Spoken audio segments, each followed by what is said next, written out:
Mari kita lanjutin part kedua dari season 1 series Alice in Borderland.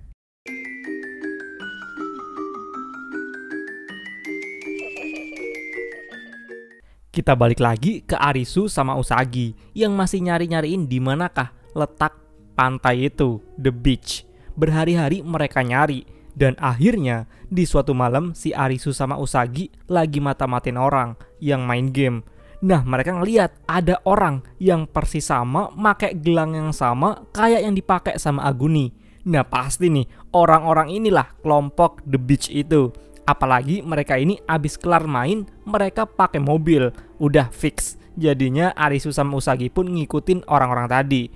Dan akhirnya mereka berdua pun ketemu sama tempat yang bernama pantai itu, the beach. Tapi tiba-tiba pas lagi mantau dari jauh, mereka dibuat pingsan sama orang-orang dari situ.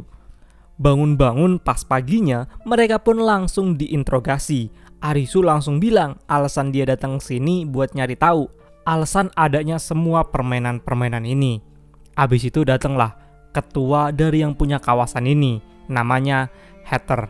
Dia ngejelasin tentang sistem dunia ini, di mana Hatter bareng orang-orang di sini bakalan ngumpulin 52 kartu remi dari setiap permainan. Abis semua kartu itu kekumpul, kata Hatter, bakalan ada satu orang yang bisa balik ke dunia asli. Gitulah tujuan adanya kelompok beach ini, yang mana mereka bakalan bergiliran satu persatu balik ke dunia asli. Sampai semua orang anggota The Beach ini bisa balik semua ke dunia asli. Hatter minta 2 orang ini buat gabung, karena mereka tuh punya beberapa kartu remi yang dicari-cari. Dia kemudian ngasih tahu 3 aturan di tempat ini. Pertama, semua orang harus selalu pakai baju renang layaknya di pantai, biar nggak ada yang bisa nyembunyiin senjata. Di sini tuh mereka bebas senang-senang ngapain aja. Aturan kedua, semua kartu yang didapat saat permainan itu sepenuhnya milik The Beach dan bakalan disimpan sama para eksekutif atau petinggi dari The Beach ini. Orang yang nyumbang kartu lebih banyak bakalan promosi jabatan. Dan aturan ketiga, semua pengkhianat itu harus mati.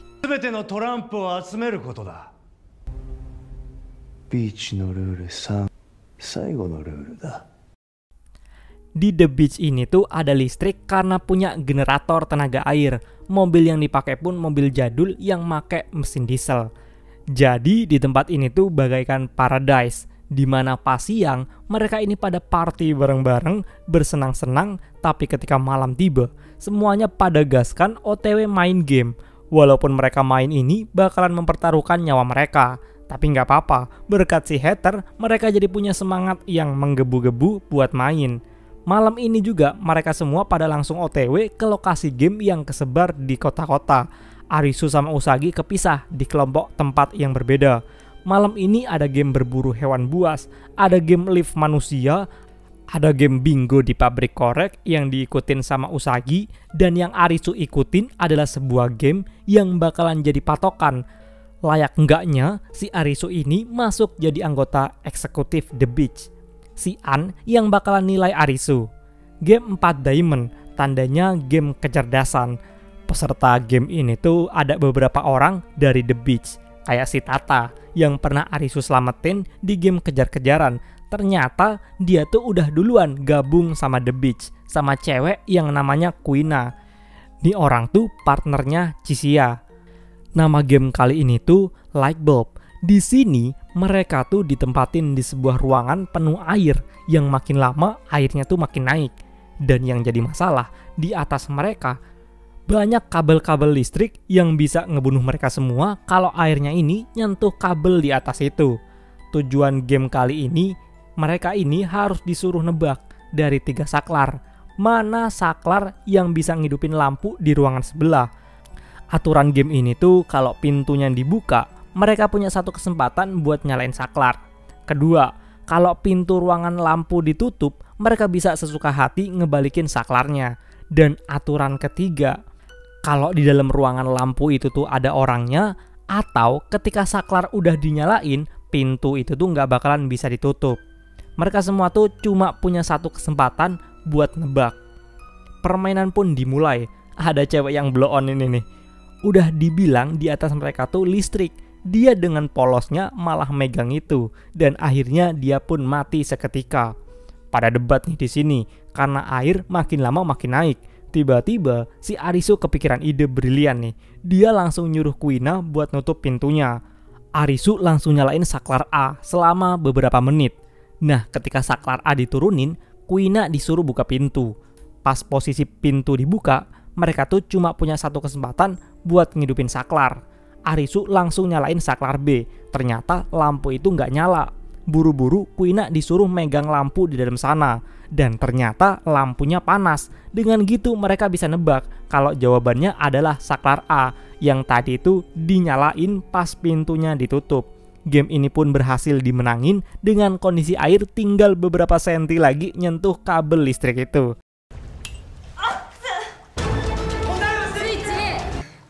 さっきまでついてたら熱い。ついてなかったら冷たい。率 66% を 100% に上げられた。 Kita balik lagi ke The Beach. Semua orang yang selamat dari game malam ini pada party merayakan.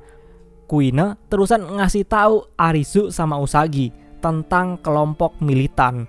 Mereka ini orang-orang yang punya hak istimewa di tempat ini karena mereka bisa megang senjata. Ketua kelompok ini tuh si Aguni. Tiba-tiba dia nyuruh anak buahnya buat ngebawa Usagi. Arisu ini coba ngelawan. Untungnya sebelum adanya ribut-ribut, Hater datang dan minta Aguni buat ngelepasin Arisu sama Usagi. Untungnya Aguni ini nurut. Hater pun langsung ngundang Arisu buat ngobrol. Sekaligus diajak lah buat ikut rapat para eksekutif. Ternyata cuy, The Beach ini hampir ngumpulin semua kartu angka. Tinggal kartu 10 hati, kartu yang belum mereka dapat. Karena visa Hater mau habis, malam besok dia mau pergi main game. Paginya Arisu bareng Usagi keliling buat nyari-nyari info tentang dunia ini. Begitu Arisu mau nanya kedua cewek ini, mereka malah pada kabur. Dia pun juga nemuin fakta kalau ada sebuah kotak sampah di belakang The Beach ternyata disediain khusus buat mayat orang-orang yang jadi pengkhianat.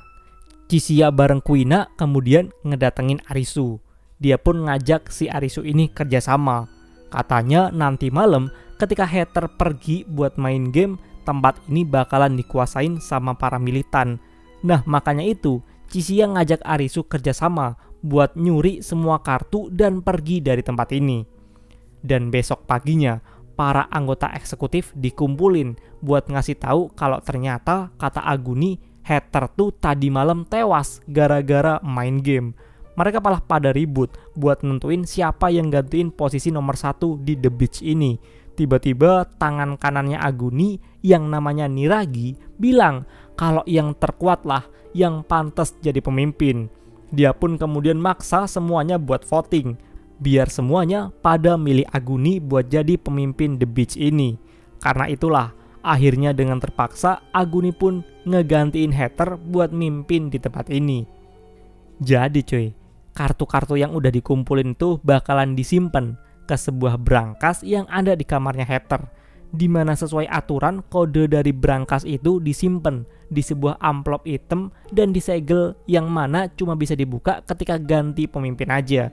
Chisiya kemudian ngasih tahu rencananya, yaitu nyuruh Arisu nyelinap ke kamar Hater, sedangkan dia sama Kuina bakalan ngalihin perhatian. Abis itu pun secara resmi Aguni diumumin sebagai pemimpin dan ngasih tahu kalau Hater udah mati. Nah pas momen inilah Arisu dan kawan-kawan beraksi. Chisiya bakalan ngasih tahu kode dari brankas itu ketika Arisu udah nemuin brankasnya. Chisiya bisa tahu kalau amplop yang dibuka sama Aguni itu tuh isinya kertas kosong. Dia sadar kodenya tuh ada di cincinnya Hater yang tulisannya BOSS. Ternyata bisa dibaca sebagai angka 8022. Ketika Arisu nemuin brankas itu di lemari, ternyata ini semua cuma jebakan. Brankasnya ini nggak bisa dibuka. Dia pun ketahuan sama Aguni dan anak buahnya. Ternyata Chisiya lah yang ngelaporin si Arisu ini. Dia bareng Usagi pun ditangkap. Nah ternyata Chisiya ini manfaatin Arisu buat ngalihin perhatian. Si Arisu ini cuma dijadiin umpan aja. Dengan begini Chisiya bisa tahu kalau bukan disitulah kartu-kartunya disimpan. tetapi di belakang lukisan yang sekilas dipandangin sama Aguni saat ini juga. ずいぶん堂々と入り込んじゃってまあ。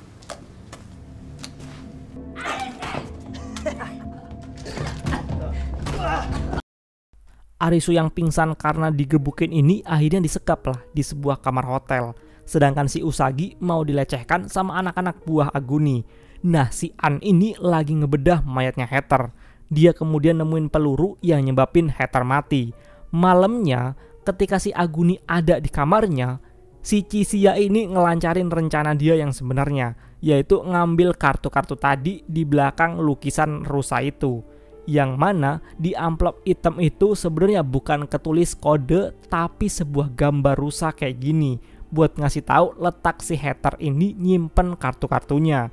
Dan sesuai kode 8022, si Chisiya pun berhasil ngebuka brankas di situ. Chisiya berhasil ngedapetin semua kartu-kartunya. Tapi tiba-tiba listrik di tempat ini yang pakai generator berubah jadi pakai listrik utama, yang nandain kalau di tempat ini bakalan berlangsung sebuah permainan. Beneran aja, semua orang disuruh ke lobi. Dan ini nih level permainan yang ditunggu-tunggu, yang dicari-cari.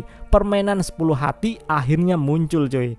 Sebuah game yang bernama Witch Hunt, di mana mereka harus nyari tahu siapa yang udah bunuh cewek yang namanya Momoka ini. Dan pembunuhnya atau disebut penyihirnya harus dibakar di api unggun yang ada di luar. Dan dikasih waktu selama 2 jam buat nyariin penyihirnya itu.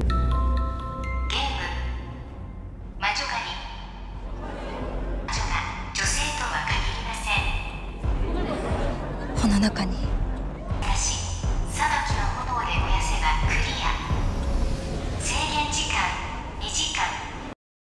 Mereka ini pada bingung, mereka harus nyarinya kayak mana. Pastilah yang dicurigain pertama si bestinya ini, Asahi.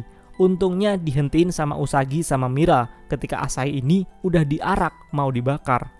Ngelihat kondisinya makin kacau, An bilang buat semua orang laporan sejam sebelumnya tuh pada ngapain aja.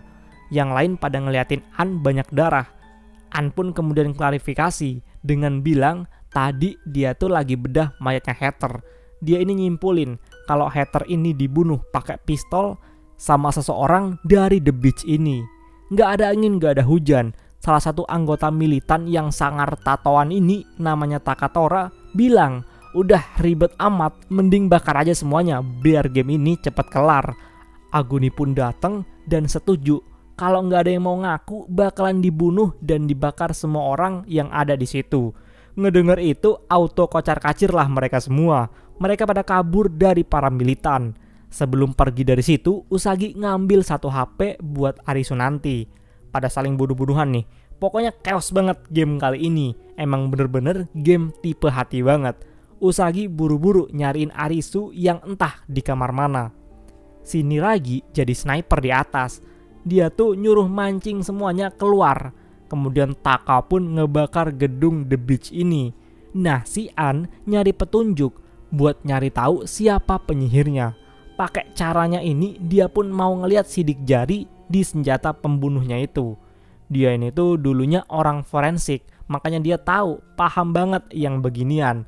Tapi si An bareng Kuina ini kemudian dicegah sama si Takatora. Kuina pun turun tangan biar An bisa fokus nyelidikin senjatanya. Kuina sama Taka pun duel. Di atas, si Chisiya pun nyamperin Niragi. Mereka berdua juga duel. Si Taka ini salut karena Kuina ini lincah banget.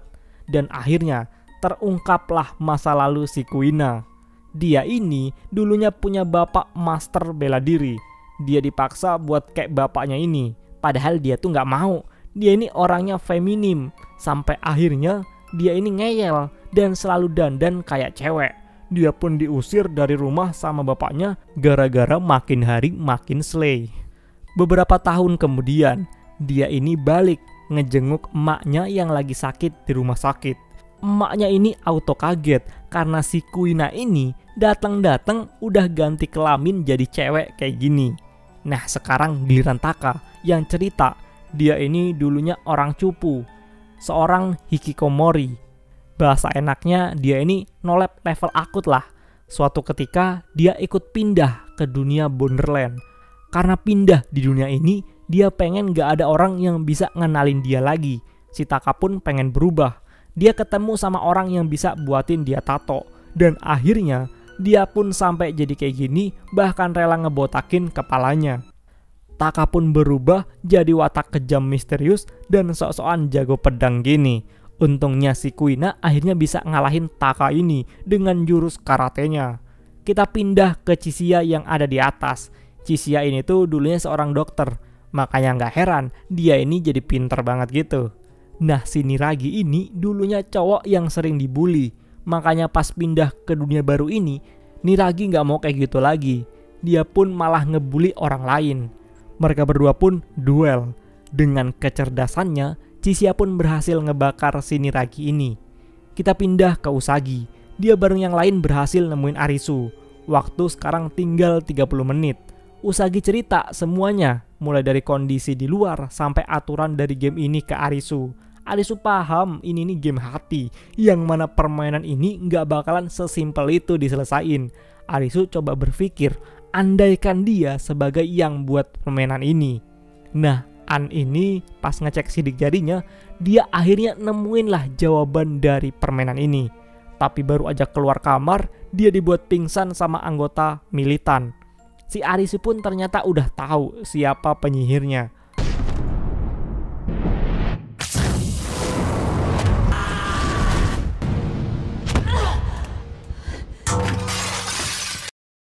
Momen kemudian pindah ke masa di mana Momoka bareng bestinya Asahi baru aja pindah ke dunia Borderland. Kayak Arisu dan kawan-kawan, pas dia sampai di dunia ini tuh sepi banget, kayak nggak ada kehidupan gitu, khususnya di kota Tokyo ini.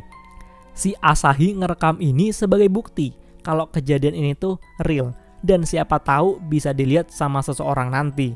Dia bilang pas 5 hari mereka ada di dunia ini, tiba-tiba mereka diundang ke suatu tempat sama seseorang dan mereka pun disuruh bekerja di tempat ini. Kita balik lagi ke permainan 10 hati, di mana waktu game ini sekarang tinggal 15 menit. Di lobi udah pada panik nih mereka, karena penyihirnya masih belum ditemuin. Tapi si Arisu malah dihajar sama Aguni ini. Usagi nuduh Aguni lah penyihirnya. Semua orang situ juga nuduh Aguni sebagai penyihirnya. Aguni yang dituduh kayak gitu malah bilang kalau emang dia penyihirnya. Dia minta buruan ditembak tapi pada nggak berani. Tapi si Arisu gercep buat bilang Aguni bukanlah penyihirnya. Kata Arisu, si Aguni ini punya motif lain. Kenapa dia rela ngelakuin ini semua sampai-sampai ngaku jadi penyihir? Akhirnya terkuaklah fakta. Aguni inilah yang udah ngebunuh si Hater. Si Arisu bisa tahu ketika ngelihat pandangan mata Aguni yang kelihatan udah kosong gitu. Kayak orang yang udah nggak punya tujuan hidup lagi. Persis kayak Arisu abis main game terakhir bareng temen-temennya. Si Aguni ini hidupnya tuh udah didedikasiin buat sahabatnya itu, Hater. Ngedenger omongan itu dari Arisu, dia pun ngehajar si Arisu lagi. Tapi kali ini Aguni sambil nangis.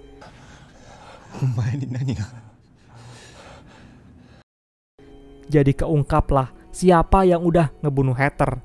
Di momen malam abis Hater nyelesain game itu, dia ngobrol berdua sama Aguni. Aguni jujur kalau dia tuh udah gak sanggup sama semua ini. Dia udah gak mau lagi jadi pemimpin para militan. Dia minta Hater buat bubarin kelompok The Beach ini. Si Aguni bilang dia tuh udah muak sama si Hater. Dia tuh udah kayak bukan Hater yang Aguni kenal. Bahkan parahnya sampai nyiptain peraturan ketiga di mana pengkhianat harus mati.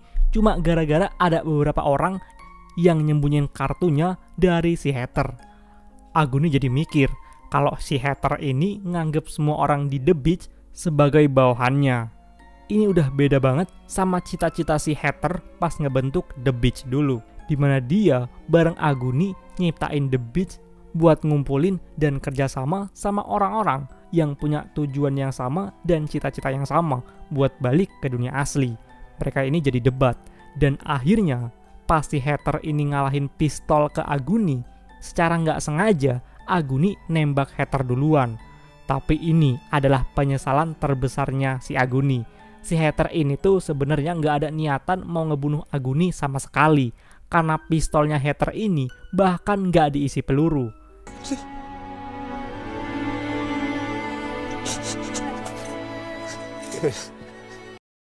Kita kemudian balik lagi ke Arisu.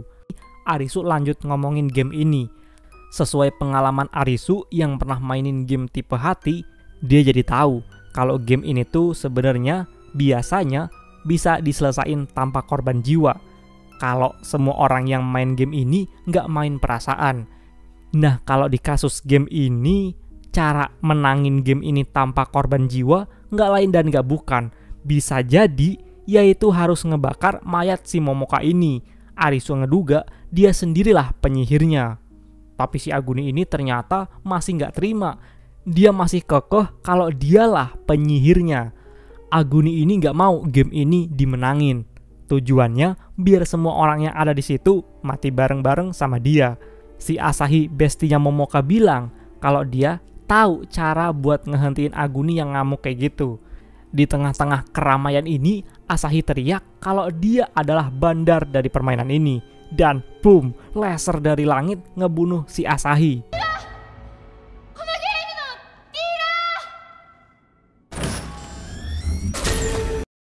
Kemudian datanglah si An buat nguatin bukti. Dia bilang dia udah ngeliat sidik jari di pisau itu. Sidik jarinya tuh cengkramannya kebalik. Yang nandain yang nancepin pisau itu ya si Momoka sendiri.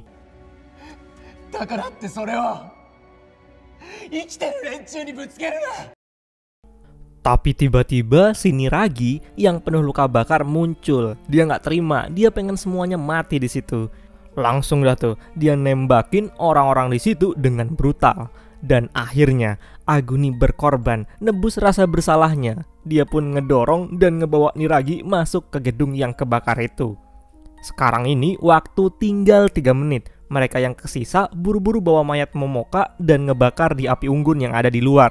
Dengan gitulah, akhirnya game 10 hati yang penuh pembantaian brutal ini pun berhasil diselesain.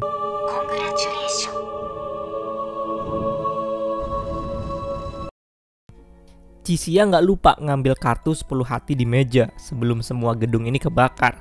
Sekarang dia bareng Kuina lah, orang yang punya kartu nomor secara lengkap.